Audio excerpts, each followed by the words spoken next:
You ever notice how like bees when you're out having a picnic on a walk or anything, you're out there and there's bees all over the flowers, and it's like, what were you so busy bee, so busybody, and your fluffy body, your little fluffy body, catching all the wind as it sails past your little tufts of fur, because you're a furry little guy. You're a furry little flying guy with your stinger and your compound eyes. Um, and that's basically bees. But if you really want to get into how it is to be a bee, you have to imagine being really small. You have to imagine that you've got two little wings on your back, and these wings. These are some strong wings. They're delicate, but they're strong. Okay, because you can fly. Yeah, they say that a bee can fly up to 5 times its body weight. So that's something that's crazy, I think. So if you're a bee out there, you've got potential. You can go out there and you can do anything. Okay, you have yeah, you're powerful. You are unstoppable. You could pollinate all the flowers that it would take to fill a stadium. You could pollinate a stadium of flowers at that speed that your wings would give you. That you have this endless potential if you're a bee with your tiny wings, and your stinger, um, because everyone has capability for violence is what's very important. And if you're a bee, you're probably not going to use your stinger wantonly or unprovoked, because it will kill you. It will kill you to use your stinger. That's what it is, because they're you, mind you, not they. You are a colony. You're a hive mind, literally, because that's you are living in a hive. Um, so you have that peace of mind because you're a piece of the hive, and if you use your stinger, it's probably over for you, but maybe not for the rest of the hive. Maybe you went out in glory, because that's a powerful thing to give yourself up for something greater than you, or more, something that you're devoted to. I think is one of the most powerful things imaginable. So if you're a bee, you're like this symbol of devotion towards your fellow creatures. I'd say I don't think humans would use a stinger. If humans would love to have a stinger to be able to do that to someone, but if it's at the price of killing yourself, of dying, um, yeah, I don't think anyone. I think a lot of people who would want to cause the harm of having a stinger to someone, they wouldn't want to use the stinger, because that's what no one has any loyalty to, like, a greater purpose, or at least not unless you're, like, in the military or something. But, like, then it's, you feel like you're gone or whatever, so it's fine. You don't need a stinger, okay? So if you're a bee, if you're a bee, um, you're just this very loving, power. You're very, very, work oriented. You're very work oriented as a bee, okay? Because you have to be flying around and gathering, like, I think I read it's like 10,000 flowers a day. You have to find you have to find 10,000 flowers a day. You have to go and pollinate them. You have to take back the pollen to your hive and turn it into delicious golden sweet honey. So that's what it's all about in the end. What everything that bee goes through, all of the flights, and being all cute and fuzzy, and maybe you sting someone, you have to protect your hive. It's all in the pursuit of this honey. That's what you are driving towards. You have this honey that you need to and it's your life. It's you.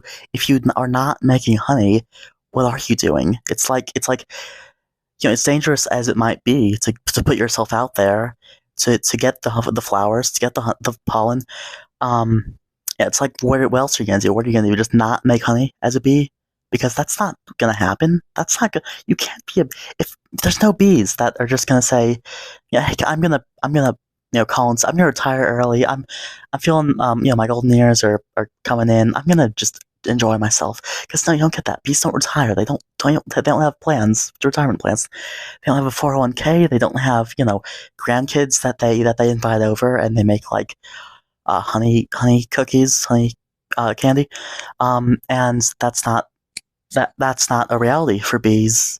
So yeah, they're just devoted. They're just so immensely devoted to making this honey that they just cherish, I guess.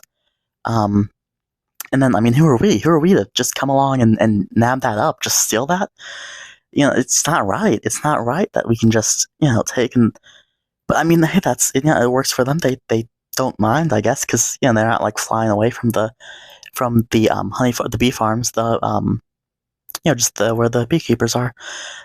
So it's not this big deal, I guess, but it still is like interesting to just think about. I think how it's just this like trade off of you have we have honey, we get honey from the bees, but we don't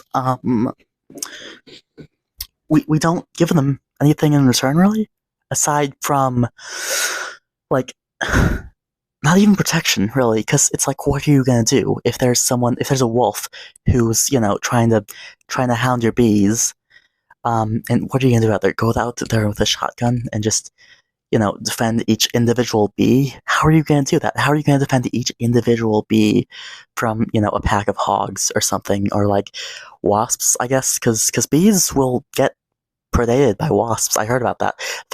If there's a wasp in the colony, in the beehive, the bees they'll fly around so fast that they actually conduct the air into they get really warm. Basically, they get the air very warm until the wasp is dead, because the wasp can't take the heat, and this kills off some of the bees too. But again, it's that devotion, it's that dedication to something greater than yourself that you are so in love with, even on just a basic instinctual level, even if it's not the conscious level that maybe you and I are on when we're just when it's you see a painting you like and it's I love this is I like the colors. It's not like that. No, it's just this drive, they have to, this urge, because you're a bee and you're in a colony, a hive mind.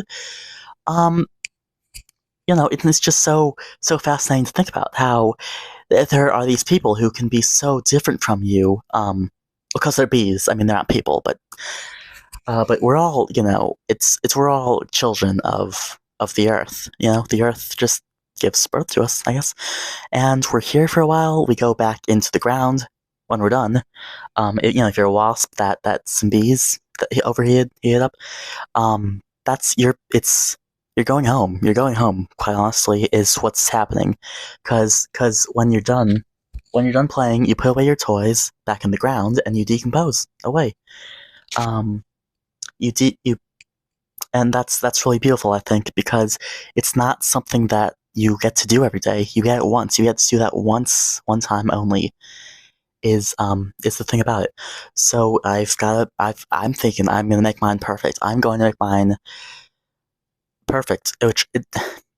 I don't like the idea of actively trying to, organize how things go into your own perfect ideal, because life isn't like that. It's, the best laid plans of mice and men, the best laid plans of bees and wasps, right?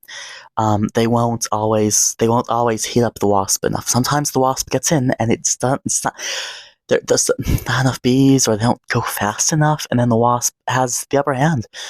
And the bees, they'll die, I guess. Um, but then, if the wasp is not successful, the wasp will decompose into its parts, all of its legs and its atoms and its wings, because we're all joined by not all the same things, because like a tiger and a wasp, sure, they both have eyes, right? Eyes. They both have eyes. But like a wasp with a sponge, they don't both have eyes, but they are also both, animals. So not everything has everything in common with everything else, but we do also, I think every pair of things probably has at least one thing in common with both of the things with each other. So if you are in some sort of quandary, some sort of quagmire, as it was, with some other person, or even the extreme case, like not a person, like a monkey or a gnat, maybe a gnat that got into your home, and you're trying to get it out, but it's not leaving because gnats don't have the same the well of us. They don't know what things are. They can't process the world in the same way. So if a gnat could go in through the open window, and it doesn't know how to get back out, it could be right in there. It just came in. It's just like a few inches, a meter into the window. It doesn't. It's lost. Okay. It may as well be in just the back rooms. Okay. It's the back rooms. A house is like the back rooms for bugs. That's just how it is. Because you wander in, or not even wander it. You don't even make an active choice, because you're just walking along. You're flying along. You're a gnat. And you fly through a window, and that's it. Because you don't know how to get back out. You don't know what's outside. You don't know how to get back outside. And you're just trapped in the house, even if the window is still just as open as maybe even more open. Maybe you get in when it's just a crack. And then someone comes along and opens the window up because it's drafty. But then you still don't know how to get back out because you've never seen a window, cracked or fully open. And I mean, it's sad for sure, but like this is the cycle of life, of nature, I guess. It's not right that we should have to worry about it. I don't think. I don't think we should have to worry about it, because it's natural. Okay, it's natural for flies and gnats and bees, wasps, all of these things to just die, or get trapped in houses or something. Um, but you can't do anything about it. I mean, what are you gonna do about it? You can't just you you could like freeze the if you could freeze every wasp, right, like in place. If you could freeze every wasp so that they couldn't get hurt or couldn't move around or get trapped in a house, you would probably you would extend their lives, their livelihoods, in a lot of cases, definitely, especially for ones that they were just about to go out and get like mauled by a bear or something. But it's not going to be enough if you want to increase the overall well-being of the world, or even of the wasps themselves. Because at the end of the day, we want to live. We don't want to be safe. We don't want to live forever. We want to be here for a good time, not a long time. So it's if a gnat is flying by a window and it says, "Hey, I think that looks good in there. I think that looks interesting. I'm gonna go check it out." Yeah, I mean, I'm not gonna stop it. I will not stop a gnat from flying into a house, because, quite honestly, I just don't believe in messing with the will of animals, or people, or anything. And if a gnat wants to get in here, to get inside my own house, my own room here, maybe, I'm not going to stop it, because that doesn't keep it safe. That doesn't keep it from it doesn't keep it from dying. Like, it's gonna die. We're all gonna die. I'm gonna die. You're gonna die. You're gonna die. You are going to die. Okay? Okay? Look at me. Look at me. You're going to die. You are going to die. And we all need to be comfortable with the fact, with that, because if we're not comfortable with how, mortality comes for us all, we won't be satisfied. And again, it's like, eventually, either regardless of whether we are or aren't satisfied, like, we will die. So it's like, eventually it won't even matter. It's the thing about it all. Like, it's still like a net good to die, even if it does mean that it causes this grief. Because time heals all wounds. It's so true. It's so true. Because if there's you're not doing so good. You had a bad day. You had a bad day. You tripped over something. Nothing's going your way. It's a bad day. You got fired from your job at the big store, the big store, job store. It's not gonna be good for a while. It's not gonna be good if you're fired from your livelihood, but like you have to keep going because what else are you gonna do? What else are you going to do? You have to keep going. Um, I don't know. It's amazing how it's not feasible to live forever, but you wouldn't want to anyway. You wouldn't want to live forever because, well, for one thing, it's like the infinite series, right? Because it's you're always going to be able to collect some number of integers that add up to some number, you know? You're always going to have troubles. You're always going to have, issues in life. If you live forever, you're going to have more issues than anyone else if you live forever. I mean, especially not to mention, at the end when it's just you in the void, once the universe has collapsed or whatever, once the heat death of everything, which I think is like infinitely more problems than anyone has ever had, ever. Like, it's not even close. It's not even close. But then even besides that, you're gonna, day after day of, is this going to be the day when I have like a 1 in a million bad thing happening to me? Because eventually you're gonna live a million days. You're gonna live a million days a million times, which means yes, those things are gonna happen. You're gonna go through some absolute dog shit. It's gonna be bad. It's gonna be rough. So it's not that you should want to live forever, even if maybe you have a good. Maybe it looks like it's gonna be good. Maybe it looks like you're gonna have a good time if you live forever, or at least just significantly longer.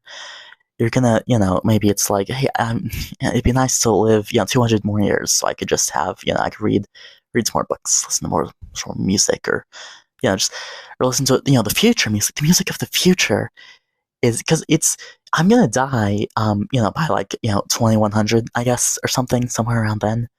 And anything that comes out after then, I'm just not gonna be able to experience, which is freaky as fuck. Because I want to listen to it. I want to listen to the Beatles of the 2160s, of the 300,000s of the year a million. I want to listen to every generation of music ever, but I can't do that. I'm not gonna do that. I shouldn't want to do that. I shouldn't want to be able to do that. Because if I can do that, then that's a problem, because I'm going to have to live through so many, just the worst days you could imagine. You can't even imagine how bad a day in the life of, the worst day in the life of your average immortal, the worst day in the life of your average immortal by, the end of their first, 100 years even, is, is, is probably a lot worse than the worst day of the average person who dies at 80 or something, or just if you live like 200 years, especially, like, then you double it, and then you have so many just awful days, which again, in itself, it's not that bad to experience a bad day, because you keep going, you move on. All right. But still, it's about the magnitude of the thing, okay? Because I can handle, like a 5 out of 10. Like, I can handle a 5 out of 10 bad day. If like you break your leg or something, like, that's, we live in modern times. We live in modern medicine. Like, everything from here on out, even if you're immortal, medicine only gets better if you're immortal. Okay, you can only get it, more healthy, more safe, more protected, more secure.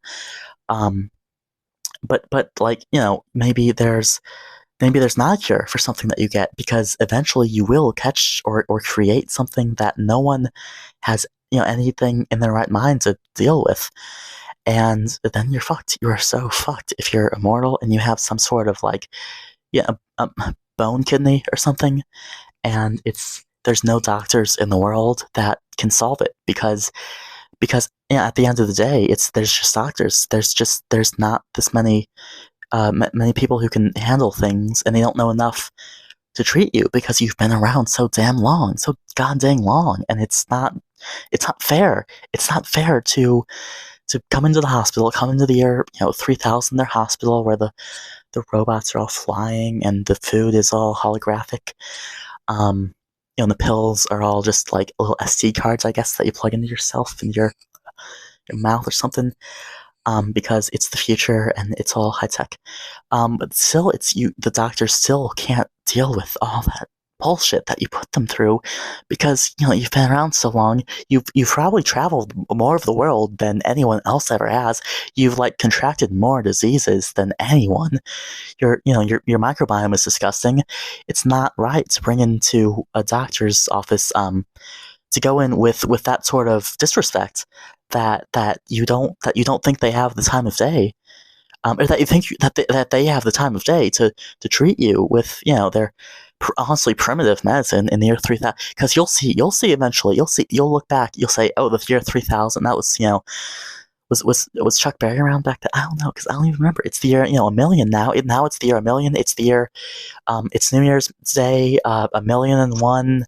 I'm kissing my girl who doesn't even know what it's like to be alive during the COVID pandemic of the years in the 2000s.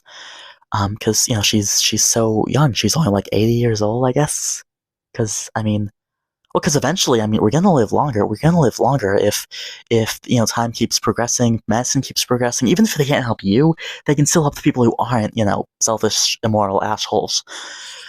Because they have normal diseases from the future where they have worked on how to treat them. So you'll go into the hospital with your girlfriend, your wife, both of them, and you're not gonna be able to cure yourself. So, but it's you're just gonna have to live in this pain. You're just gonna have to live with this broken shoulder or kidney or something that they don't know how to treat because it's not of their time, even in a million years. Because especially by then, it's exponential. I bet. Because if you live 100 years, that's 100 years times 365 days.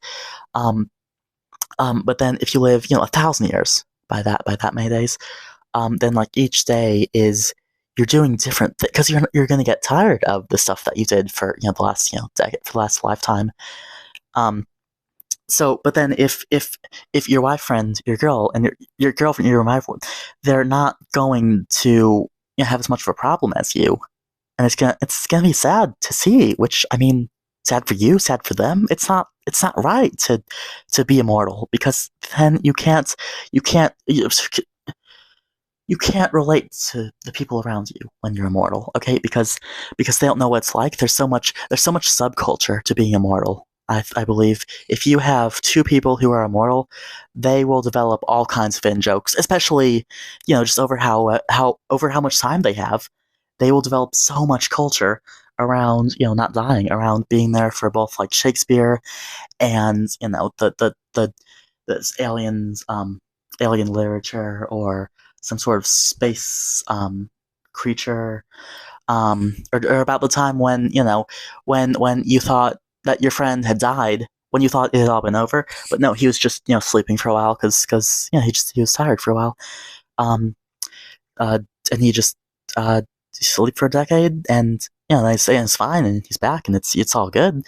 But that was scary. That was scary. So it's like that's just one of those things that you don't even think about until it happens. When you are immortal, when you become immortal, you've been immortal for a while, and you have all these different like in jokes with the other immortals, but no one around you understands. So especially if it's just one of you, it's like what you can't relate to people. You cannot relate to people.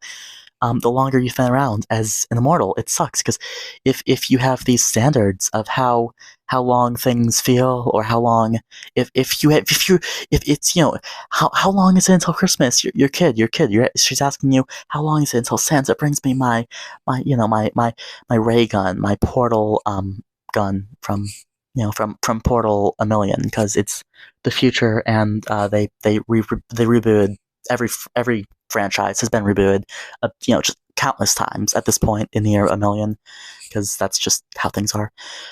So your girlfriend or your wife, or anyone who comes around you, they're not going to know what it's like to be you, and you're just gonna be so separated from the world in this way that's just impossible to convey, to really express.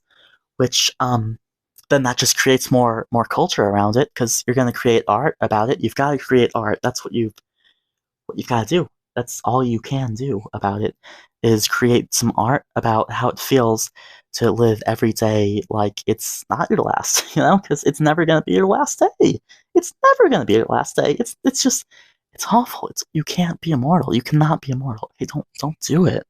Don't try this at home, kids. Um, but if there was a way to become immortal, I mean, I don't know. Maybe some people would try it. Some people would probably try it. And then you hear about it on the news. You hear about oh, this immortal person. They're the first of their kind. And they're basically just gonna see everything.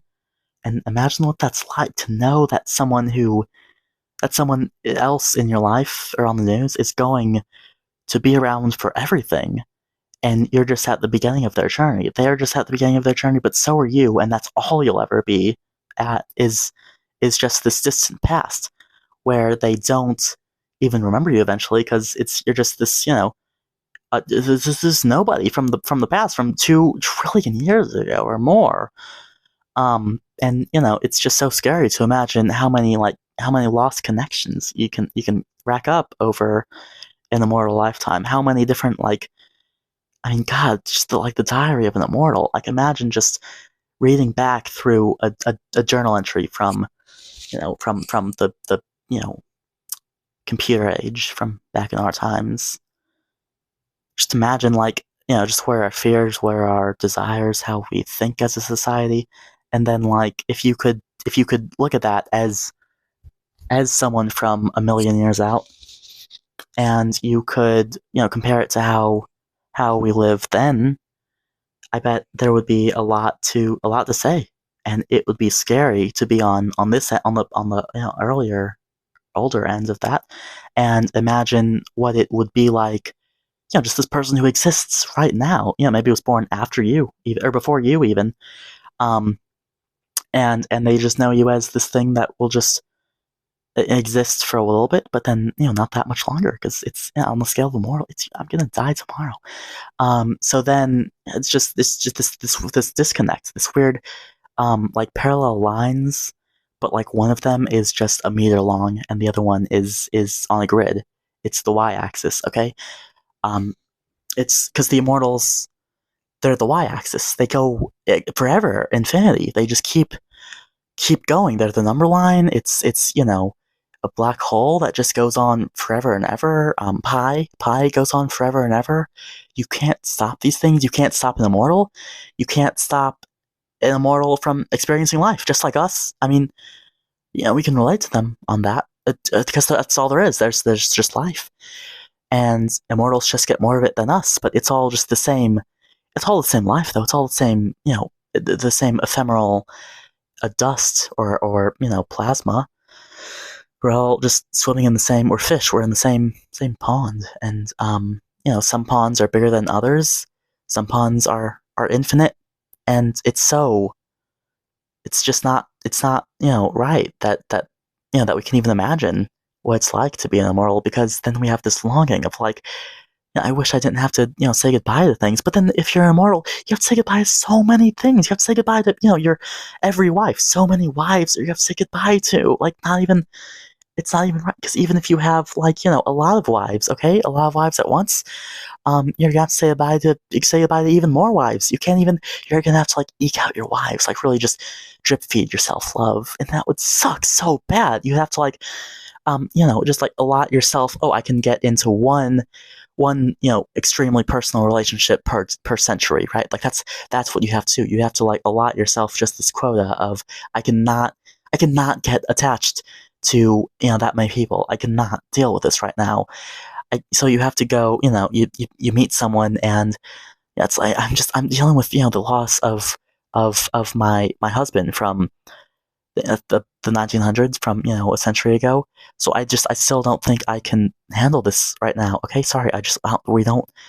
We different people. Okay, we have to move on to different people. I have to wait another maybe decades still. I mean, maybe it's still decades, maybe centuries. I mean, God, I don't even know how long you'd have to wait. It would be up to you. I mean, however it feels right to you. But that'll be so much trial and error. You'd have to just go through so many breakups or deaths and stuff, and just watch so many loved ones die. And that's not even that's just significant others, wives, girlfriends, whatever. But the friends, I mean, so many friends. You need friends. You need a lot of friends. You'd have to.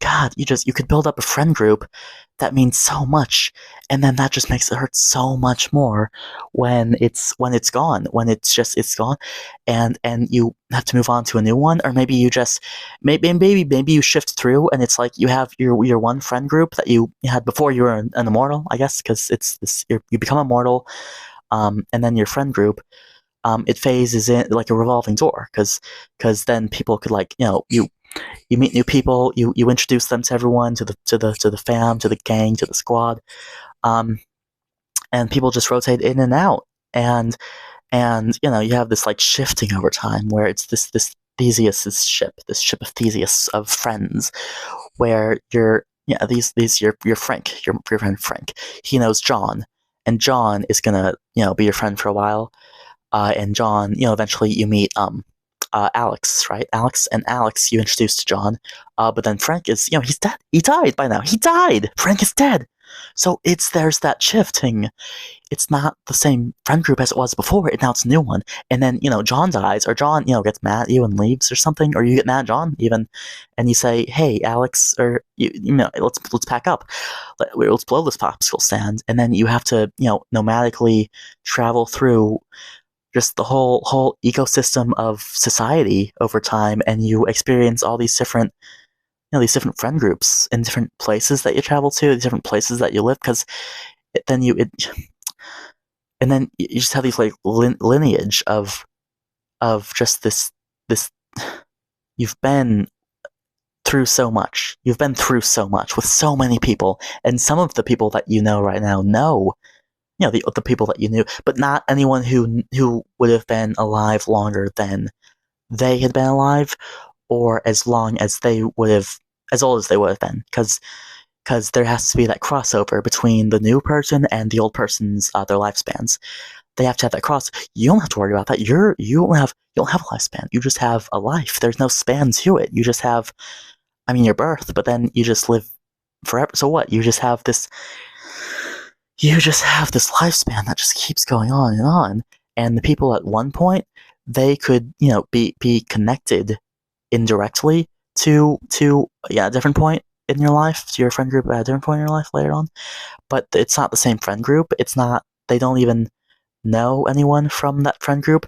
And, maybe you pass down like in jokes kinda even. I mean, God, that's so scary to think about. Imagine just God, the in jokes of an immortal. Like you have, you're with your friend, you're with your buddy Alec, and he you're at the store, you're at the restaurant, and he orders, the fruit burger. That's not a thing. That's you meant the hamburger, okay? And it's the thing now. It's Alec ordered the fruit burger, and it's like, hey, you want to cook fruit burgers tonight? That's not a thing, Alec. It's just Josh, and we're having a good time.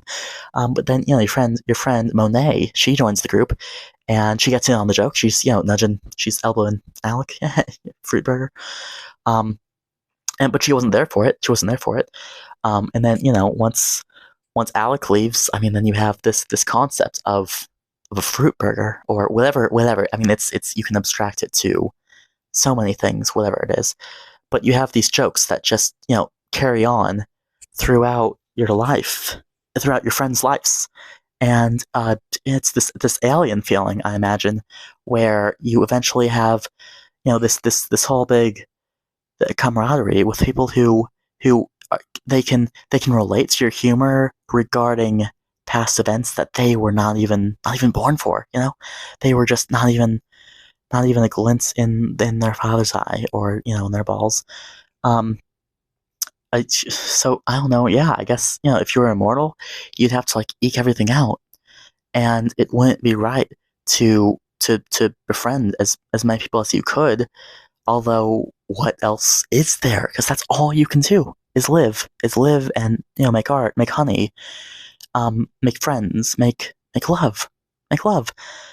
Um, and there's so much love you could make as an immortal person, but there's so much tragedy. There's so much just grief and loss and panic and fear and distress, and and maybe it's worth it. I mean, maybe it is worth it. I'm just talking out my ass. Like maybe it is worth it it's for all that love. It's because hey, you know what? I mean, eventually, you'll rack up just so many days that are just so dreamy and beautiful, and you can't help but be glad that you're gonna suffer forever just to experience them, just to experience the memory of them, to experience just the touch of that day on your mind is the thing about it. I don't think I don't know if I can make a call on if it's worth it or not. I just know I wouldn't want to because I don't want to deal with that right now. I can't handle that right now. I have so much on my plate. To be honest, I have a life that I have to live, as we all do. Um, and that's where I'm at. That's where you're at. That's where everyone's at. We're all just trying to make it through the day until there are no more days to make it through. Until you don't have to try anymore. You don't have to put yourself out there. You don't have to exert yourself, which is its own great sadness and grief. But it's also a loss of fear of what's to come, in the next day or week or month, or your next anniversary, your next birthday party, your next dinner out with friends. Because maybe the check, maybe the waitress comes out with the check, and it falls into your buddy's glass of Coke. It gets all wet. So then there's this awkwardness around it a little bit, but everyone's cool. But there's this underlying this awkwardness to it, because it's like, oh god damn it, the waitress must be feeling bad about that. Because one time I went to Fridays with my family, and I think about this all the time. There was my mom ordered some sort of cocktail, and it came out, the waitress, she had a little shaky metallic cup with like that little lid to it, where it's like grated, you can like pour stuff out of it. And she did her thing, she shook it up, and she was pouring it out, and like it went right through her fingers, which I don't think that's how it's supposed to go. I don't think you're supposed to pour it out through your fingers if you're a waitress at like a restaurant and you have a drink that you're giving to a customer. You're just gonna put that in like their lips, their mouth. I don't think that's procedure. I don't. So it's like, yeah, I felt so awkward in the moment. Everyone played it cool. So I don't. Honestly, everyone played it so cool. Maybe that's normal. Maybe that's all right. Maybe that's okay. Um, I just felt awkward about it, and I've been thinking about it for a decade. At this point, it has to be within a decade since then. So maybe you have just these awkward moments that happen, every day, every week. So you can't keep worrying about that, because you have to just keep living. If you're going to make your life worth it, you have to stop being afraid of it not being worth it, because otherwise you're putting too much thought into it, which just generates all this fear around it, this anxiety, you'll paralyze yourself if you put any iota of care into making your life worth it. You cannot be bothered to worry about making your life worth it. You just have to live. That's all we can do. That is genuinely, literally, all we can do is live. We cannot think about it. We cannot put any stress, any pressure into how we live or how we enjoy ourselves, how we relate to others. We can't. As long as you're happy and people around you aren't getting harmed by you, you're not making them unhappy. Or honestly, even if you do make them unhappy, but you're not harming them, that's good. If it makes you happy, if it makes you happy, then you can do it as long as it's not harming someone else. It doesn't matter if it makes someone else unhappy, because fuck that. Fuck caring about making other people unhappy. Like, that's not how it should be. You shouldn't be worried about that if you're just trying to live your own life that you were just put here on the earth, on the ground for. It's not right to force someone into imagining this psychic energy of fear, this fear energy, this fear field that emanates between all of us, right? It's not fair to launch yourself into that, to take that into account when you're deciding what to do with your life, what to do with your day, even what to do with the next few hours, when you're just killing time around the house, or you're out for a stroll or something around the neighborhood. You can't be worried about how you're dressed and how people might take offense to that. That's not a thing. It doesn't matter if someone takes offense to taking offense to something. Doesn't exist. Nothing. That's not even like that doesn't even exist. As like, show me an atom of a fence. Does that exist? Is there? Yeah, build me a block of fence. Can I build a house out of a fence? A house of a fence? That's not a thing. You cannot build anything significant out of the vague concept of the sphere of people having thoughts that you maybe you wouldn't like to hear their thoughts. You wouldn't like it if they said something to you, which is a reason to be afraid a little bit. But you should overcome that. You should work on overcoming that because it's so worth it to just overcome the fear of this. Because even if they say something, it's like, okay, whatever, it's fine. You can just move on with your day. The worst case that could ever happen is they're like physical. That's the worst thing. That's the worst thing. It goes, their thoughts, their actions, words, and then like getting physical with you. And that's the only thing that you should really be afraid of, which won't even happen often. So if you scale it back twice, back to just thoughts, like that's like 2 magnitudes less important than getting like beaten up by someone who cares way too much about something that doesn't even affect them because it doesn't matter. So you can't be launching yourself into this atmosphere where what people are thinking can affect you because okay, thought crimes doesn't exist, but also there are no crimes of thought. You cannot be crimes against by someone's thought, by their thoughts. It doesn't, they can't, if someone's just thinking oh hey, that's you're looking pretty gay, you're looking pretty slutty, you're looking like a homosexual, it's not worth your time to even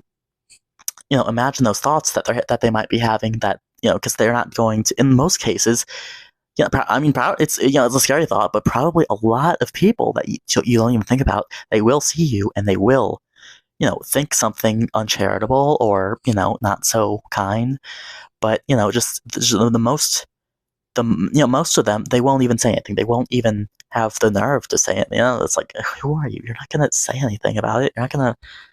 What are you gonna stop me and say, oh, I disapprove of this, stranger who's, at this store that I go to, once every couple weeks or whatever. No one cares.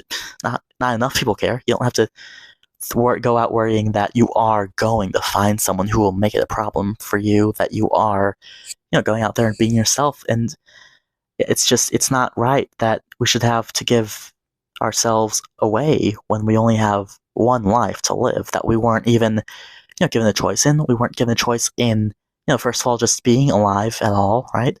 But it'd be nice if we had like a character creator, right? But we don't even get that. We don't even get. You can't even control like your circumstances. You can't even control, your body type really, beyond a degree. You can't control like just so many aspects of what it is to be alive. So I think if you have something that you do want to change and you can change it, like it's denying yourself something huge to not let yourself change change yourself, to not let yourself express yourself. It's virtue from medieval time, the concept of your ability to change the world around you, to change your your ecosystem. I think it's the most powerful thing. It's the most powerful thing you can do, to have this willpower, to have this energy to direct yourself into these subcultures maybe, or like these modes of living where you're happier. Because if you can make yourself happier, then make yourself happier. Like, go do it. Like, go and go and write that book. Go and talk to her. Go and whatever. Just go and do it. If you're afraid of doing something that will make you happy, that's good news, because it means that there's something that can make you happy that you're not doing yet. And you should go ahead and pursue that so that you can get that into action, so that you can, just keep going, keep improving your place in life. Because I mean, you have so much time to just work on yourself and improve your mental health, or your standing with your friends, or something, or you get a new set of friends. You because maybe your friends are kind of lame, and they're judgmental, or they're flaky, or just you just don't vibe with them. You don't have the same interests or personalities anymore because you've grown apart. So you have to just you have to go and make your own opportunities. You have to imagine what would be right for you, or imagine what you already know will be right for you. Think about all the things that you've thought about but you're so afraid to do, and go and pursue that. Because it's not enough to just settle for what's less, for what's the least scary, the least terrifying, to just sit in your hole, sit in your room, and not stick your arm out, even not even stick a toe out. You can't even stick a toe out. And it's so just absurd that so many people are just willing to give their life. I mean, that's a lot. That's even when you're asleep, you're still living. Like, it's all we can do to live.